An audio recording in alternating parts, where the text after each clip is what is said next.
Bienvenue sur InfoLive TV, ici Dina Cohen, voici les titres de ce journal. La République tchèque a déclaré lundi qu'elle pousserait ses partenaires de l'Union européenne à renforcer leurs relations avec Israël une fois qu'elle atteindra la présidence de l'Union européenne en janvier.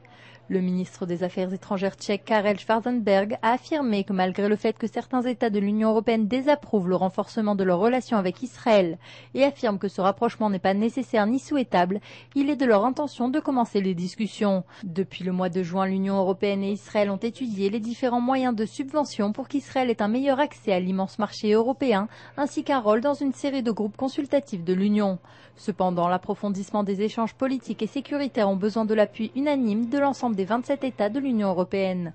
L'autorité palestinienne s'oppose à l'approfondissement des relations de l'Union européenne avec Israël dans les domaines politiques, économiques, scientifiques, sécuritaires, ainsi que dans d'autres domaines. L'autorité palestinienne veut qu'Israël fasse davantage pour résoudre la crise humanitaire dans les zones palestiniennes et mettre un terme à la propagation de la construction dans les territoires de Judée-Samarie. Les roquettes Qassam tirées depuis la bande de Gaza menaceraient également des villes plus éloignées comme Ashdod. La défense passive a envoyé une lettre d'information aux habitants d'Ashdod, de Kiryat Malachi et d'autres localités de la région, les avertissant que la portée des missiles lancés depuis Gaza risquait de dépasser les 30 km. De ce fait, les habitants de ces localités risquent également d'être touchés par les roquettes et les forces de sécurité les ont priés de se préparer à cette éventualité.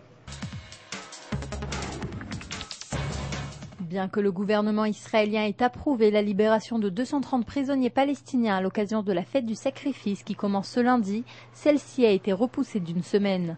Selon des responsables israéliens, ce report suit une requête du président palestinien Mahmoud Abbas. Celui-ci aurait demandé le report de ces libérations à la semaine prochaine car il se trouve actuellement à la Mecque pour la fête de l'Aïd al-Adha et tient à être présent lors de la libération des détenus palestiniens.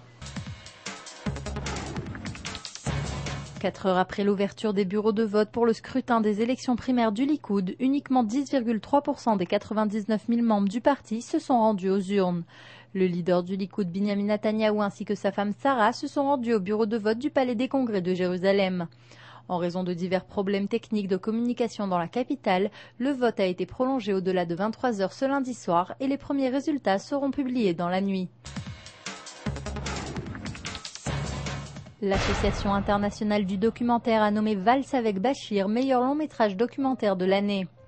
Ce film d'animation produit par l'Israélien Harry Folman est un film autobiographique qui aborde la question de la mémoire et de l'oubli concernant les soldats israéliens lors de la première guerre du Liban en 1982.